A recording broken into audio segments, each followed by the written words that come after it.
In 1626, a man named Peter Minuit stood on the southern tip of a 13-mile island and traded 60 guilders worth of goods, cloth, axes, kettles, maybe some beads, for the whole thing. 60 guilders, roughly $1,000 in today's money. Today, a single parking space in Lower Manhattan can sell for $300,000.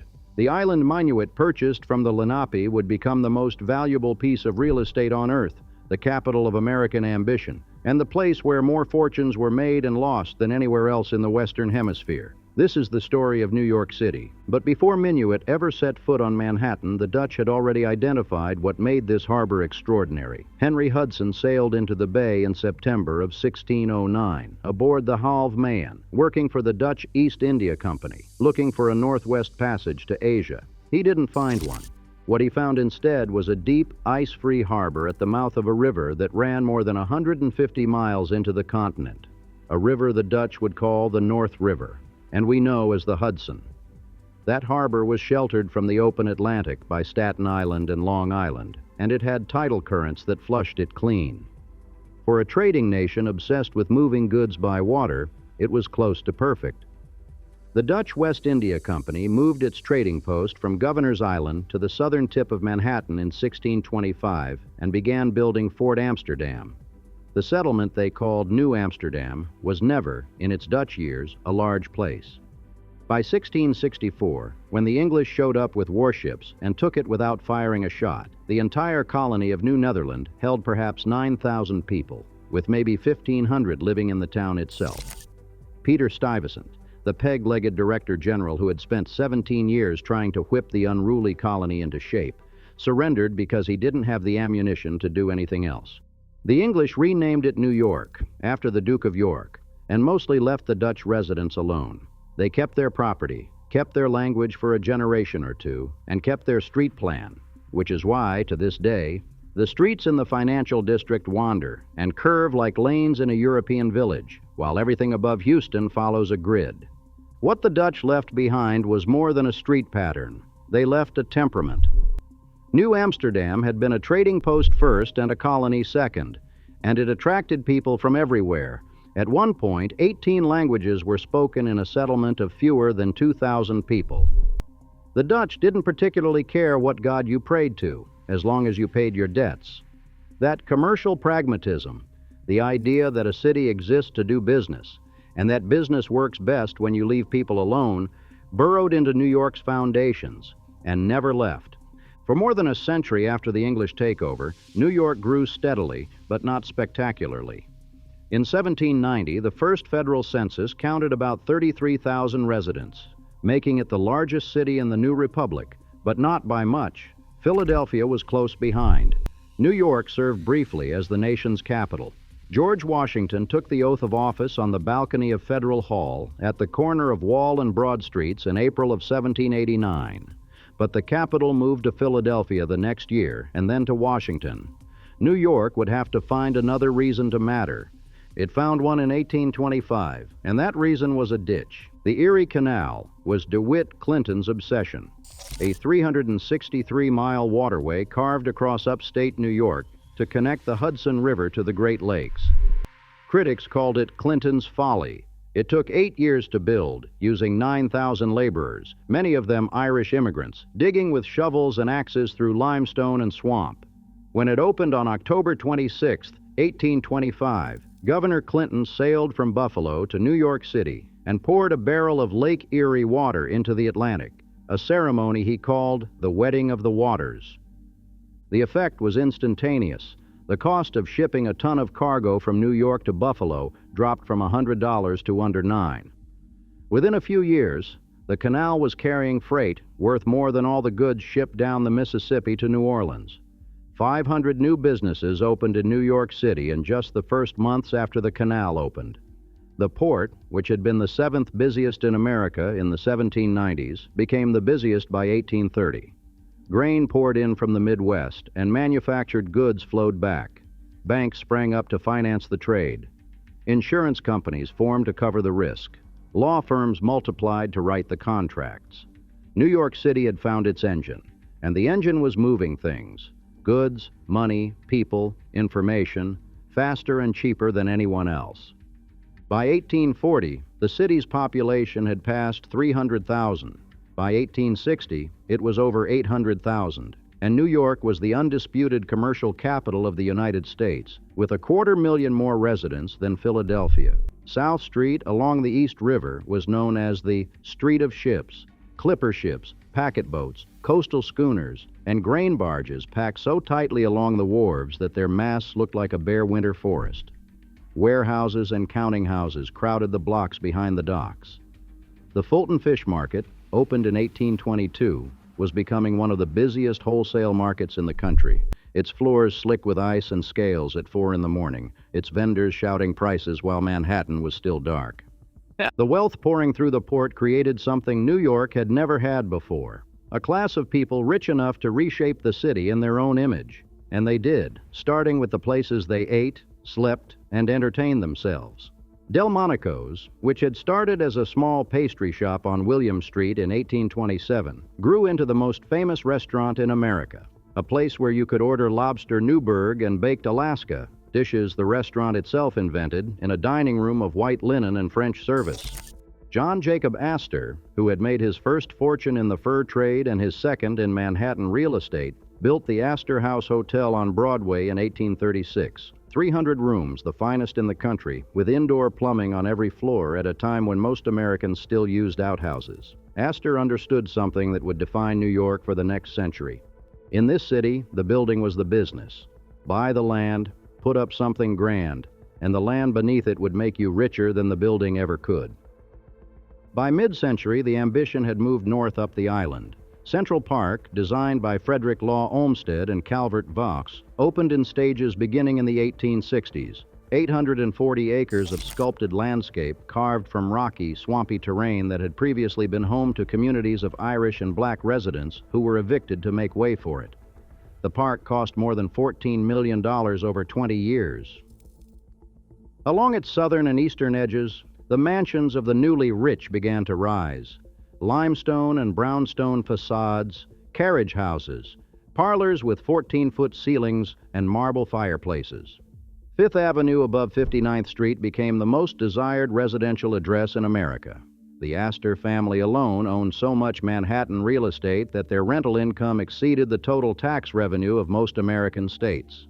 The Civil War barely touched New York physically, but it convulsed the city socially. The draft riots of July 1863, 4 days of mob violence, arson, and murder, were the deadliest civil disturbance in American history, with estimates of the dead ranging from several hundred to over 1,000. The rioters, mostly poor Irish immigrants, attacked black residents, burned an orphanage for black children, and battled police and eventually federal troops through the streets of Lower Manhattan.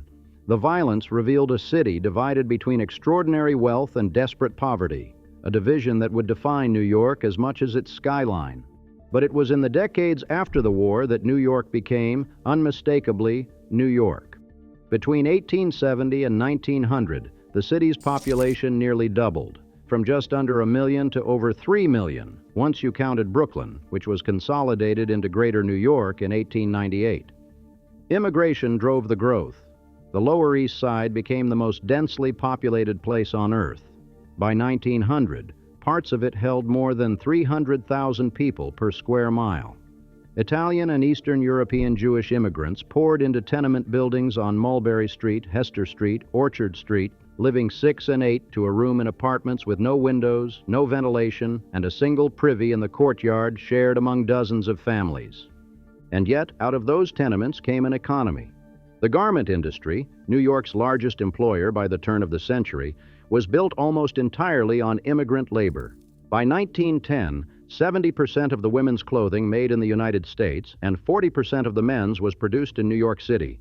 The industry employed 100,000 people. Manufacturing firms in the garment trade had jumped from 562 in 1880 to more than 1,800 by 1900.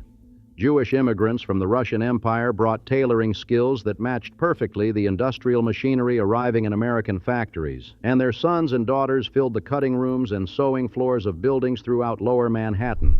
12 blocks north of those tenements, and a world away in every other respect, the original Waldorf Hotel opened on March 13, 1893, at 5th Avenue and 33rd Street, on the site where William Waldorf Astor's mansion had stood. It was built in the German Renaissance style by architect Henry Hardenberg, with 15 public rooms, 450 guest rooms, and another 100 rooms allocated to servants. The lobby floors were marble. The Empire Room, modeled after King Ludwig's Grand Salon in Munich, had satin hangings, upholstered walls, marble pillars in pale green, and frescoes on the ceiling. It immediately became one of the finest restaurants in New York, rivaling Delmonico's and Sherry's. 4 years later, in 1897, William's cousin, John Jacob Astor IV, opened the Astoria Hotel next door, where his mother Caroline's mansion had been. The two buildings were connected by a marble promenade that the press christened Peacock Alley, and together they formed the Waldorf Astoria, the largest hotel in the world. Oscar Tschirky, the Swiss-born maitre d' who presided over the dining rooms from opening night in 1893 until his retirement in 1943, became a celebrity in his own right. He was credited with popularizing the Waldorf salad, red velvet cake, and eggs Benedict. His face appeared on bottles of sauce sold in grocery stores across the country. Every night, the corridors of Peacock Alley filled with women in silk and men in evening dress, and the sound of an orchestra drifted from the Palm Garden, and for a few hours you could believe that the purpose of New York City was not commerce, but pleasure. That world, the world of the Waldorf and Delmonico's and the carriage rides through Central Park, existed simultaneously and within walking distance of the one where a 13-year-old girl sat at a sewing machine for 12 hours a day. This was the fundamental fact of New York at the turn of the century. The distance between wealth and poverty was measured not in miles but in city blocks, sometimes in floors of the same building. The work was brutal and the conditions were often lethal. On March 25, 1911, a Saturday afternoon just before quitting time, a fire broke out on the 8th floor of the Ash Building at the corner of Washington Place and Green Street, where the Triangle Shirtwaist Company occupied the top 3 floors. The owners had locked the stairwell doors to prevent theft and keep out union organizers. The fire escape buckled under the weight of fleeing workers. Firefighters' ladders reached only to the 6th floor. In 18 minutes, 146 people were dead, most of them young immigrant women. Some of them girls of 13 and 14. Some jumped from the 9th floor rather than burn. The owners, Max Blank and Isaac Harris, were acquitted of manslaughter. Their insurance paid them $400 per dead worker. They profited from the fire. But the outrage that followed produced more than 30 new workplace safety laws in New York State and helped launch the modern American labor movement. The Triangle Fire happened in a city that was simultaneously building monuments to ambition on a scale the world had never seen. In 1883, the Brooklyn Bridge had opened, the longest suspension bridge on Earth, with a main span of nearly 1,600 feet, its Gothic limestone towers rising 277 feet above the water. It cost $15.5 million and took 14 years to build. Its designer, John Augustus Roebling, a Prussian-born engineer, died of tetanus after a ferry crushed his foot while he was surveying the site in 1869. His son Washington took over and was crippled by caisson disease, the bends, from working in the pressurized underwater chambers that anchored the bridge's foundations. Washington's wife, Emily Warren Roebling, spent the next 11 years supervising the construction in his place, carrying instructions between her bedridden husband and the engineers on site. She was the first person to cross the finished bridge. On opening day, May 24, 1883, 150,000 people walked across. A week later, a rumor that the bridge was collapsing caused a stampede that killed 12 people. The following year, P.T. Barnum marched 21 elephants across to prove it was safe. The bonds that financed the bridge would not be paid off until 1956. The bridge did something more than connect two cities. It announced that New York was willing to spend whatever it took, risk whatever lives it cost, and wait however long was necessary to build something that had never existed before. That attitude, part ambition, part arrogance, part lunacy, would produce the next half-century of the city's physical transformation. Consider what arrived in 1910. Pennsylvania Station, designed by the firm of McKim, Mead, and White, opened on November 27th of that year. It covered 8 acres, 2 full city blocks between 7th and 8th Avenues, 31st and 33rd Streets. The building was made of 490,000 cubic feet of pink Milford granite, 27,000 tons of steel, and 48,000 tons of brick. Its main waiting room was modeled after the Roman baths of Caracalla, with ceilings 150 feet high, and its train concourses were flooded with natural light through vaulted glass ceilings of steel and iron. At its peak, it served 100 million passengers a year. For the Pennsylvania Railroad, the station was more than a terminal. It was the first direct rail link into Manhattan from the south, eliminating the ferry ride from New Jersey that had been the final, humiliating leg of every trip from Philadelphia or Washington. Alexander Cassatt, president of the railroad and brother of the painter Mary Cassatt, had commissioned the project in 1901. He died before it was finished. Penn Station was a granite proclamation. New York was the center, and everything led here. The same years saw the city's skyline begin its vertical transformation. The Singer Building went up in 1908. The Metropolitan Life Insurance Tower followed in 1909. The Woolworth Building, financed by the five-and-dime magnate Frank Woolworth with $13.5 million in cash, no mortgage, no bonds, opened in 1913 at 792 feet, the tallest building in the world. Woolworth called it his Cathedral of Commerce. President Wilson pressed a button in Washington that lit 80,000 light bulbs in the building simultaneously, and the tower glowed above Broadway like an enormous candle. But the true vertical frenzy came in the 1920s, when New York rode a wave of post-war prosperity that seemed to have no ceiling. The city had emerged from the First World War as the financial capital of the world. London was wounded, Paris was exhausted, and New York had the money, the infrastructure, and the nerve to fill the vacuum. Office rents climbed, land prices soared. Developers who had started as garment district tailors and small-time landlords began putting up towers of 20, 30, 40 stories because the math demanded it. When land costs that much, you have to build up to make the numbers work. The skyscraper race of 1929 and 1930 was the physical expression of this logic taken to its extreme. Walter Chrysler, the automobile magnate, hired architect William Van Allen to build what would be the tallest building in the world at Lexington Avenue and 42nd Street. Van Allen's former business partner, Craig Severance, was simultaneously designing 40 Wall Street for a banking consortium. The two men despised each other, and each kept raising his building's planned height to top the other. Van Allen won through a trick. He had a 185-foot stainless steel spire secretly assembled inside the building's upper floors, then hoisted it through the top in a single dramatic operation after Severance thought he'd won. The Chrysler building reached 1,046 feet. It cost approximately $20 million, around $300 million in today's money, and it held the title of world's tallest for exactly 11 months, because John Jacob Raskob, the retired General Motors executive, was already building the Empire State Building 15 blocks south, on the site of the old Waldorf Astoria Hotel at 5th Avenue and 34th Street. The original Waldorf Astoria, that palace of Gilded Age society, where Oscar Cherky had presided as maitre d' for half a century, where Peacock Alley connected the feuding Astor cousins' adjacent hotels, where you could dine on lobster in a room modeled after King Ludwig's salon in Munich, had been demolished in 1929. In its place rose a tower of 102 stories, built in 14 months by 3,400 workers who completed 4.5 floors a week. The Empire State Building topped out at 1,250 feet and cost roughly $41 million. It opened on May 1st, 1931. And it opened into a disaster. The stock market had crashed in October 1929 during the Chrysler Building's construction. By the time the Empire State Building welcomed its first tenants, New York real estate was in free fall. The building sat mostly empty for nearly a decade. New Yorkers called it the Empty State Building. The Chrysler Building fared slightly better, opening with 70% occupancy, but the exuberance that had built both towers was gone, replaced by breadlines and Hoovervilles in Central Park.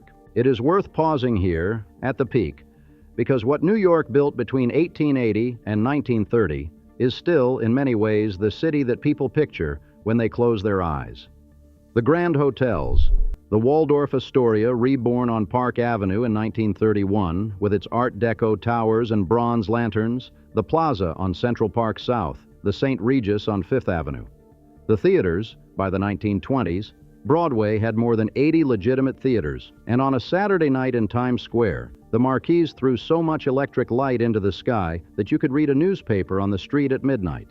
The restaurants, not just Delmonico's, which had moved uptown by then, but Luchow's on 14th Street, where German waiters carried platters of sauerbraten through a dining room paneled in dark oak, and Rector's on Broadway, and the Automat on 42nd Street, where you could drop a nickel into a slot and a little brass door would swing open to reveal a piece of pie. The subway had opened in 1904. The first line ran from City Hall to 145th Street in 26 minutes, and it cost a nickel. By the 1920s, the system had expanded to carry millions of passengers a day, and it had done something profound to the city's geography.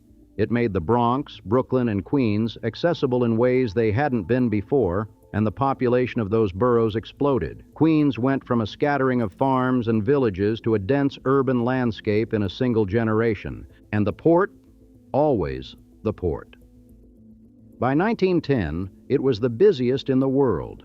Piers lined both sides of Manhattan and stretched along the Brooklyn waterfront. The ocean liners of the Cunard and White Star lines docked at the North River piers on the west side, and the arriving passengers could look up and see the skyline they'd been dreaming of from steerage. Between 1892 and 1924, more than 12 million immigrants passed through Ellis Island. At its peak, the island processed 5,000 people a day. They arrived speaking Yiddish, Italian, Polish, Greek, Hungarian, and a dozen other languages, carrying everything they owned in a suitcase or a bundle tied with string, and they stepped off the ferry into a city that in 1910 was 40% foreign-born, the highest proportion in its history. By 1930, New York City held nearly 7 million people. It was, by every measure, the greatest city in the world, the richest, the busiest, the most densely built, the most culturally productive, the most ambitious. The Depression staggered the city, but didn't break it. Robert Moses, the unelected master builder who held various titles but wielded more power than any mayor, reshaped New York's physical infrastructure through the 1930s, 1940s, and 1950s, building parks, bridges, highways, and housing projects with federal money and relentless political force. The Triborough Bridge opened in 1936, connecting Manhattan, the Bronx, and Queens, and its toll revenues gave Moses an independent stream of cash that made him almost impossible to challenge. He built the Belt Parkway, the Cross Bronx Expressway, the Whitestone Bridge. He demolished neighborhoods to do it, whole blocks of housing in the Bronx and Brooklyn torn down for highways that served suburban commuters, driving through communities where people couldn't afford cars. But in the years after World War II, New York reached a pinnacle that no American city has matched before or since. The population peaked in 1950 at nearly 7.9 million. The United Nations had established its headquarters on the east side of Manhattan. Wall Street was the undisputed center of global finance. The publishing industry, books, magazines, newspapers, advertising, was almost entirely concentrated in Midtown. The city had more than a dozen daily newspapers. Madison Avenue was becoming synonymous with the advertising industry.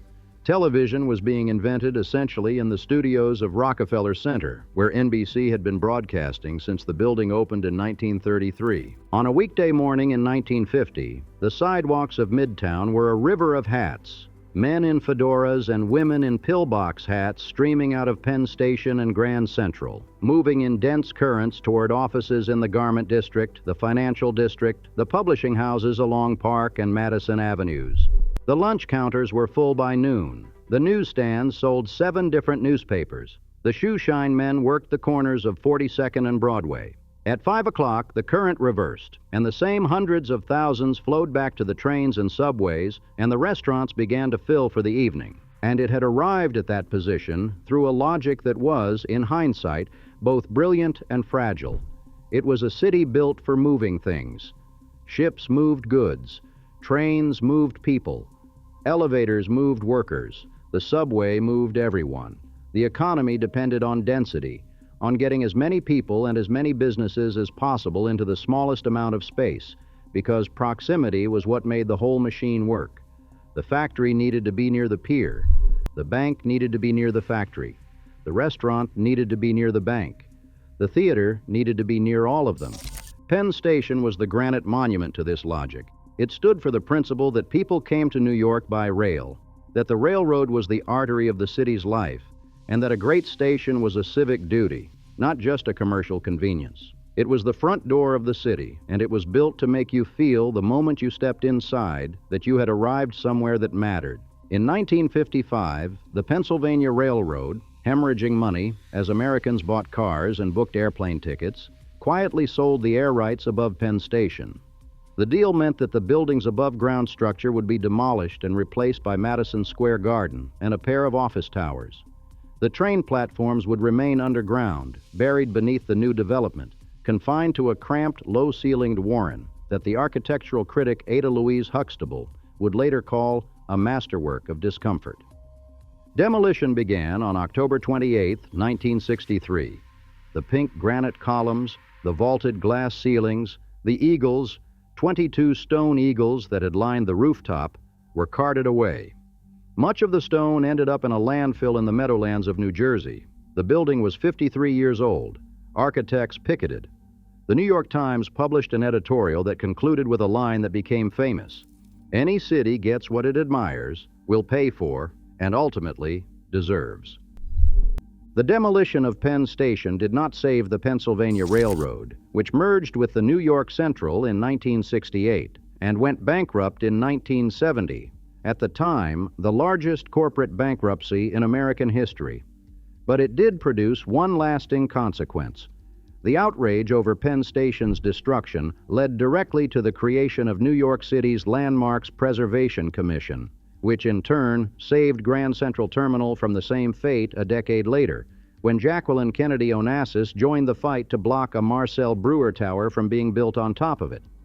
The demolition of Penn Station was not the beginning of New York's decline, but it was the moment that made the decline visible, the first clear signal that the city's leaders would sacrifice the things that made New York extraordinary in exchange for short-term cash. The numbers tell the rest of the story with brutal efficiency. Between 1969 and 1976, New York City lost an average of 1,000 industrial firms a year. 500,000 manufacturing jobs vanished, half the city's industrial employment gone in 7 years. The garment district, which at its peak had employed hundreds of thousands, began its long migration overseas to Hong Kong, Seoul, and Dhaka, where a seamstress earned in a week what a New York worker earned in a day. The port, which had been the engine of the city's rise, shifted to container shipping in the late 1950s, and container shipping needed flat, open land for its enormous cranes and stacking yards, not the narrow piers and congested streets of Manhattan and Brooklyn. The containers went to Newark and Elizabeth, New Jersey. The longshoremen and the warehouses and the small manufacturers who had clustered near the waterfront followed, or simply disappeared. The population dropped. In 1950, the city had held nearly 7.9 million people.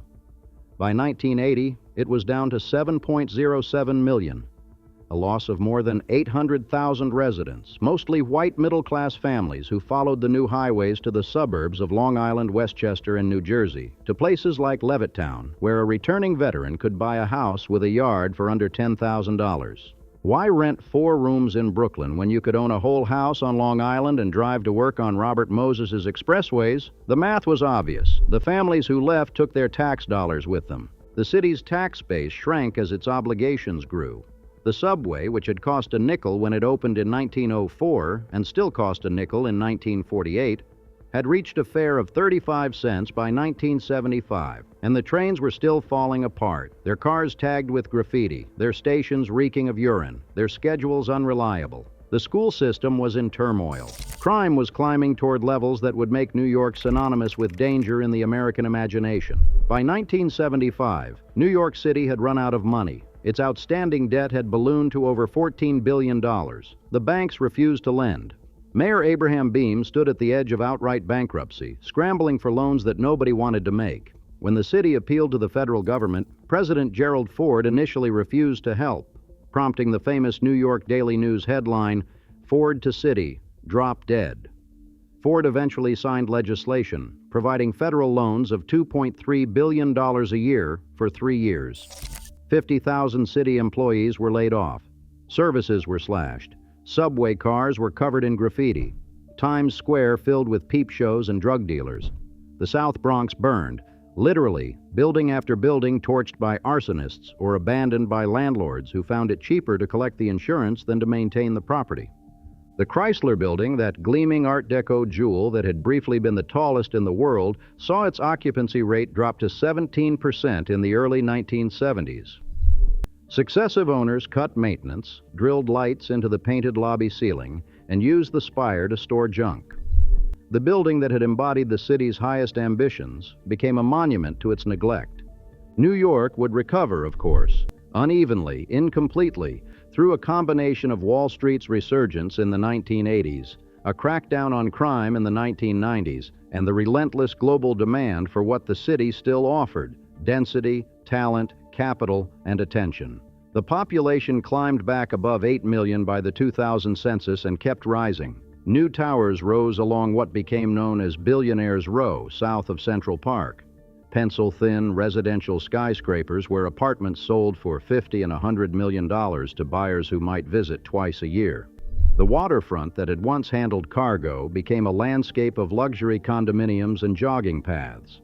The meatpacking district, where butchers had slaughtered cattle within living memory, became a neighborhood of boutique hotels and designer shops.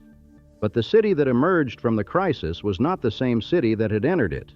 Manufacturing was gone, and the jobs it had provided, jobs that let a man with an 8th grade education support a family, buy a house in Queens, send his kids to City College for free, were gone with it. The port that had made New York the gateway to a continent had moved across the river. The Brooklyn Navy Yard, which had employed 70,000 workers at its wartime peak, had closed in 1966. The grand hotels still stood mostly, though many had been converted to condominiums or undergone renovations that stripped them of their original character. The theaters still lit up Broadway, though the tickets cost what a garment worker once earned in a week. The Automat, that temple of democratic dining where a nickel bought a cup of coffee and a dime bought a slice of pie, closed its last location in 1991. And Penn Station, the station that McKim, Meade, and White had built to last centuries, was a memory. In its place sat Madison Square Garden, a concrete cylinder, and beneath it a subterranean labyrinth of low corridors, fluorescent lights, and moving crowds that processed hundreds of thousands of commuters daily through a space that seemed designed to make arrival feel like an indignity rather than a welcome. In 2021, the Moynihan Train Hall opened across 8th Avenue in the old Farley Post Office, itself designed by McKim, Meade, and White, restoring a measure of natural light and architectural dignity to the experience of arriving in New York. It was a beautiful space. It was also 1/10 the size of what had been torn down. The pink granite of the original station lies somewhere beneath the marshes of New Jersey. Nobody has ever gone looking for it. There would be no point. You cannot reassemble what a city destroys when it stops believing that some things are worth more than the air rights above them. The stone is still there, presumably under the reeds and the tidal mud, bearing the chisel marks of men who shaped it more than a century ago, when New York City believed it was building something permanent. The tide comes in over it twice a day and goes out again, and the stone says nothing.